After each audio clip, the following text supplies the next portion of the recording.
더 뉴스 이어갑니다. 정부가 하반기 경제 정책 방향을 발표했는데요. 주거비 부담 완화와 주택 보유세 부담을 2020년 수준으로 환원하겠다는 공약 이행을 위해서 종부세 공정시장 가액 비율을 60% 유지하기로 했습니다.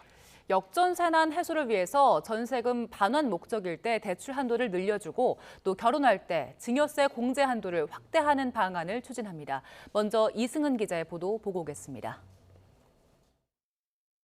지난 2021년 주택분 종부세 대상자는 93만 명, 세액은 4조 4천억 원에 이르렀습니다. 4년 만에 대상자가 2.4배, 세액은 10배 늘었습니다.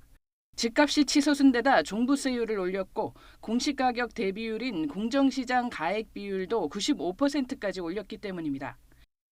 윤석열 정부는 세부담 완화를 위해 지난해 공정시장 가액 비율을 법정 최저 한도인 60%로 내렸습니다. 그러자 대상자가 28% 증가한 가운데서도 세액은 25% 줄었습니다. 그런데 지난 연말 여야 합의로 종부세율이 인하된 데 이어 올해 공동주택 공시가도 18.6% 급락했고 세수도 부족해 공정시장 가액 비율 인상이 예상돼 왔습니다. 하지만 정부는 공약 이행과 주거비 부담 완화를 위해 60%를 유지하기로 했습니다. 20년도에 주택 부분에 있어서의 종부세 징수한 금액이 1.5조입니다. 저희가 이게 시뮬레이션을 해봤을 때는 금년도에도 이 60%를 적용을 했을 때는 그 수준하고 거의 유사한 수준 정도로 될 거라고 지금 전망을 하고 있고요.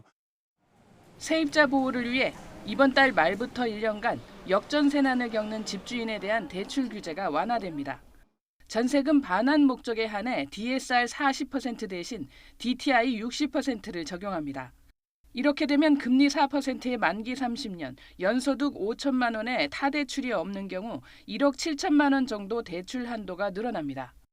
집주인이 추가로 돌려줘야 되는 금액이 평균 한 7천만 원 정도 되는 것으로 나와 있습니다. 그러니까 대출 한도가 1억 7,500만 원이 되면 역전세 문제 해소하는 데는 도움이 될 것 같습니다. 디딤돌 버팀목 대출 등 청년 대상 주택 구입 전세 자금도 23조 원 추가 공급합니다. 저출산 대책의 하나로 결혼할 때 증여세 공제 한도를 확대해주는 방안이 추진됩니다.